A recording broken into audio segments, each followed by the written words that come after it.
और आप देख रहे हैं हमारा यूट्यूब चैनल जिस पे हम लोग वेल्डिंग टिप्स एंड ट्रिक्स देते हैं। आज का जो हमारा वीडियो का टॉपिक है वो है टिग वेल्ड। ठीक है, हम आपको बताएंगे कि पीस कैसे रेडी करना है और साथ साथ वो चलते चलते हैं और तो जी हाँ दोस्तों, जैसा कि ये हम लोग पीस अभी टेकिंग कर रहे हैं। इसमें हमने जो पट्टी डाली है ये 4 mm की पट्टी है, ताकि जो गैप है हमारा फ्री रहे। 2 mm की वायर होती है, वायर से ये फ्री गैप होना चाहिए हमारा जब भी हम लोग फिटअप करते हैं। ठीक है, और फिटअप करने के बाद हमने जो इसका टांका लगाया वो उसको एक साइड कर दिया है जिधर के, ताकि हमारा जो भी हाथ होता है सीधा उस हिसाब से आप अपोजिट टांका को कर दीजिए। ठीक है ना, और आप ओवर हेड से जब भी स्टार्ट लेते हैं आपको परेशानी ना होगी, ताकि जैसे हमारा ये हाथ सीधा होता है, ये हमने वायर डाली है, यहाँ से हमारा हाथ सीधा हो रहा है। और वायर की जो टेक्निक है, आपने वायर रखनी है पूरी अंदर, 2 mm इनसाइड रखनी है अंदर वाली साइड पे। आप बाहर से बत्ती चला रहे हैं तो 2 mm आपकी वायर अंदर ही होनी चाहिए, वो साथ साथ मेल्ट होती जाएगी, साथ साथ वो आपकी पेनिट्रेशन सही आएगी। अगर आप वायर बाहर निकाल देंगे पेनिट्रेशन सही नहीं आएगी आपकी। ठीक है ना, और कोशिश करें कि वायर आपकी सही रिदम में चले। जब रिदम में चलेगी तो सही से चलेगी। ठीक है ना, और इसे हम लोग थोड़ा आगे से काट देते हैं, प्रोटेक्शन है क्योंकि यूज़ भी होती है, तो इसलिए बहुत मोस्टली वेल्डर ऐसे करते हैं कि टेस्ट में वायर बार बार वही यूज़ नहीं करते, जो यूज़ हुई होती है फिर उसको छोड़ देते, दूसरी नई वाली ले लेते हैं। और इसका स्लैग भी ऊपर से जो कलर हुआ होता है, कोड होता है, ये भी निकाल लेते हैं। ठीक है ना, और अभी रूट पास स्टार्ट हो गया। रूट पास पे हमारी जो पावर है 95 है। ठीक है ना, और रूट पास पे आपने वायर जो है ना, वायर को आपने थोड़ा तवज्जो देनी है, फोकस देना है, वायर आपकी रिदम में आए। और रोड जो है आपका फिलर वायर है वो आपकी इनसाइड होनी चाहिए। ओवरहेड में मोस्टली आपकी 4 mm 3 mm ऊपर होनी चाहिए अंदर। आप ऊपर से दे रहे हैं वायर, वायर अंदर ही रहनी चाहिए। ओवरहेड निकल आते वर्टिकल निकल आते तो भी वायर आपकी अंदर ही होनी चाहिए। ठीक है, जब आप फ्लैट में आएंगे तो थोड़ी वायर आपकी बाहर आएगी, तब तक आपकी वायर अंदर ही रहनी चाहिए, अंदर साइड रहेगी। एज है ना, हमारे एज के भी अंदर होनी चाहिए, और इसके जो एज है वो 1 mm होने चाहिए, इससे ज़्यादा होने नहीं चाहिए। 1 mm से भी ब्रेक कर देते हो तो भी ठीक है, वो भी चलेगी। ठीक है, और ये जो टार्च पकड़ने की टेक्निक है भाई साहब की, आपने ये वाली नहीं इस्तेमाल करनी, क्योंकि ये हैबिट हो जाएगी तो आपके लिए प्रॉब्लम होगी। क्योंकि इसमें तो अभी ये जो पकड़ा हुआ है ये थोड़ा काम करना है, इसके लिए मुश्किल नहीं है, लेकिन अगर हैबिट हो जाएगी तो प्रॉब्लम है, क्योंकि नेक्स्ट आपने जॉब भी करना है और जॉब पे मुसलसल काम कर रहे होते हैं तो बहुत ज़्यादा मुश्किल होती है, क्योंकि टार्च गर्म हो जाती है। मोस्टली इसका जो श्रमिक कप है वो गर्म हो जाता है।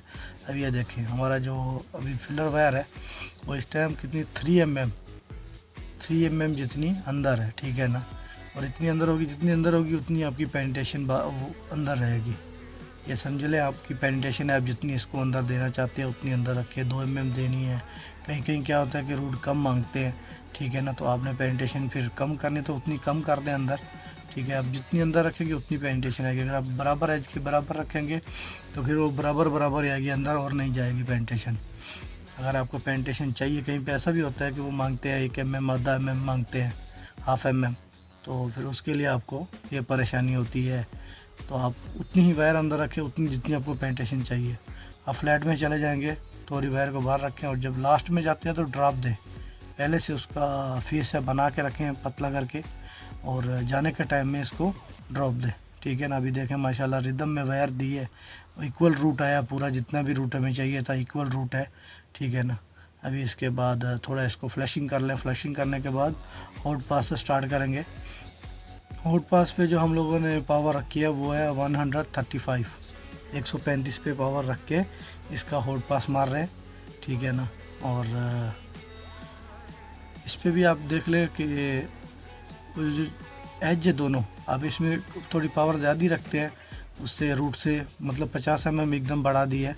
और अपने हाथ की स्पीड ज़्यादा रखनी है। अगर आपकी हाथ की स्पीड कम होगी, आपका जो रूट है वो सक बैक हो सकता है। ठीक है ना, रूट पेनिट्रेशन ख़राब हो जाएगी आपकी। ठीक है ना, और इसके लिए आप अपने हाथ की स्पीड थोड़ी तेज़ रखें इस पर, और पावर भी तेज़ रखें, ताकि अगर कोई स्लैक या कुछ अंदर हो इनसाइड तो वो बाहर आ जाता है। ठीक है ना, और ये बात मैं आपको बार बार बोल रहा हूँ, जैसे भाई साहब ने कब पकड़ा है, आपने ऐसे टार्च कभी भी नहीं पकड़नी। ठीक है, और उठाने के टाइम में ये जो टेक्निक है माशाल्लाह अच्छी टेक्निक बताई है। ये उठाने के टाइम में आपने कभी भी उठाना है, एक साइड लेके जाए, एक बेवल पे, वहाँ से आपने एकदम से उठा देनी है।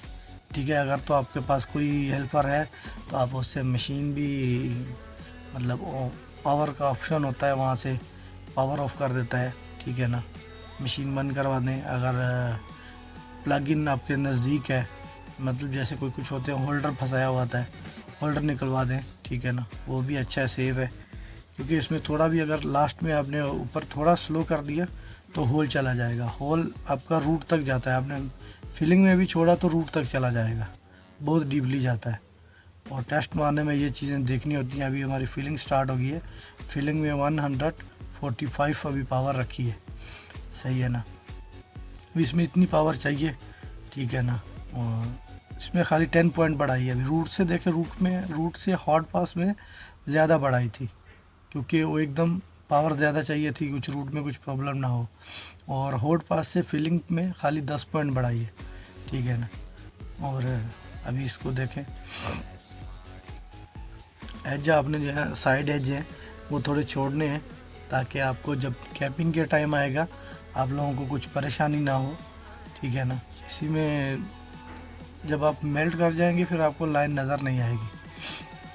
ठीक है, और इसमें उतना ज़्यादा प्रॉब्लम भी नहीं होती है कि आपने जैसे आर्क में रीस्टार्ट बार बार बनाना होता है। नीचे का आप रीस्टार्ट बना ले तो अच्छा, नहीं बनाए तो भी इसमें चलता है इतना, क्योंकि ये मेल्ट करके जाती है, इसमें कुछ स्लैग वगैरह नहीं होता है। और वायर के ऊपर जो एक कलर रहता है ना, वो होता है इसके ऊपर। अभी जो वायर यूज़ कर रहे हैं हम लोग, वो कर रहे हैं 76 वायर यूज़ कर रहे हैं। ठीक है ना, इसके ऊपर एक स्लैग रहता है, उसकी वजह से स्लैग आने का चांस होता है। अभी देखें, और वॉश हो गया, इसको हल्का सा होगा, वो बफिंग मारा है। बफिंग मारने के बाद अभी कैपिंग चालू है, 135 है। ठीक है, फिलिंग से भी फिलिंग और ये सेम है, सॉरी हार्ड पास और ये सेम है। ठीक है ना, और फिलिंग अभी इसकी थिकनेस थोड़ी ज़्यादा है, 2 लेयर में ही होगी इसकी कैपिंग।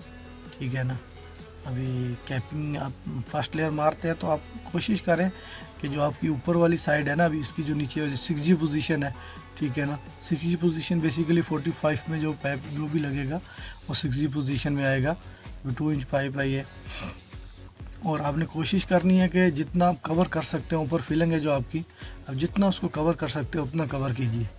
ठीक है ना, जितना आप कवर कर लेंगे दूसरी लेयर में आपको उतनी ही आसानी होगी, ताकि दूसरी लेयर में जल्दी कवर हो जाएगा वो, क्योंकि हाफ़ आपने इसके ऊपर आना होता है और हाफ़ आपने आगे जाना होता है।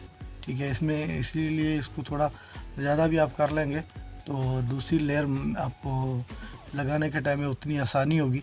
ठीक है ना, और अभी ये 1 साइड लग गई है, 2 साइड दूसरी साइड चालू की है। ठीक है ना, और इसमें नीचे से जो उठाई है वो फिंगर पे उठाई है, नीचे से फिंगर कप नहीं चला मेरे ख्याल में, तो इसीलिए फिंगर से उठाई है और ऊपर आके कप के साथ मार रहे हैं। और मशीन भी इनके पास भी मेरे ख्याल में दूसरी है जो बटन, नहीं तो मोस्टली अभी क्या होता है, नई टार्चें जो आ रही है ना, मशीन भी अच्छी देती हैं कंपनीज, उसके साथ वो बटन लगा रहता है, वहाँ से आप इसकी पावर ऑन ऑफ कर सकते हैं। ठीक है ना, वहाँ से आप प्रेस करेंगे तो आपकी वो चालू हो जाएगी पावर उसकी टार्च की, और वहीं से कंट्रोल होती है इसकी पावर। और इसके साथ वो नहीं होता है, मुश्किल नहीं है। आपको इसके साथ जो लेना होता है, रीस्टार लेना होता है, थोड़ा फास्ट लेना होता है। स्लोली लेंगे तो वो क्या होगा, उसमें वो आपका साथ में चिपक जाएगा, नहीं तो आपका टंगस्टन का फेस है वो ख़राब कर देगा। ठीक है ना, और टंगस्टन जो है उसका आपने मोस्ट ख्याल रखना है कि वेरी इंपॉर्टेंट है, ये थोड़ा भी मोटा होता है, आप उसको उसी टाइम ग्राइंड करें। ठीक है ना, जितना आपका फेस टंगस्टन का अच्छा होगा, आपकी वेल्डिंग की उतनी लुक अच्छी आएगी। आप रूट पास मार रहे हैं, हॉट पास मार रहे हैं, फिलिंग कर रहे हैं, कैपिंग कर रहे हैं, जो भी कर रहे हैं आप, जितना उसका फेस अच्छा होगा उतनी ही आपकी वेल्डिंग की लुक अच्छी आएगी। और अभी ये कैपिंग की हमारी लास्ट लेयर है और लास्ट साइड है, ये जैसे ही कंप्लीट हो जाएगी और हमारा ये पीस कंप्लीट हो जाएगा। और इसमें क्या होता है, इसमें आपको कुछ भी लगाने की ज़रूरत नहीं होती है। अगर आप चाहे तो आप इसके ऊपर पावर बुश लगा दें, वगैरह नहीं तो उसमें कुछ भी ज़रूरत नहीं होती है। और लास्ट पॉइंट जो होता है, अभी जहाँ पे हम लोग एंड करेंगे, एंड पॉइंट, उसमें थोड़ा ग्राइंडर लगाना पड़ता है, क्योंकि उसमें मोस्टली वायर हम लोग छोड़ते हैं ना। तो अभी जो इसको छोड़ने की टेक्निक है, इसको वायर नहीं आपने उठानी, पहले जब वायर उठानी है ड्रॉप दे के मोटा करके उधर से उसी टाइम उठाना, टार्च को भी साथ में उठा लेना है।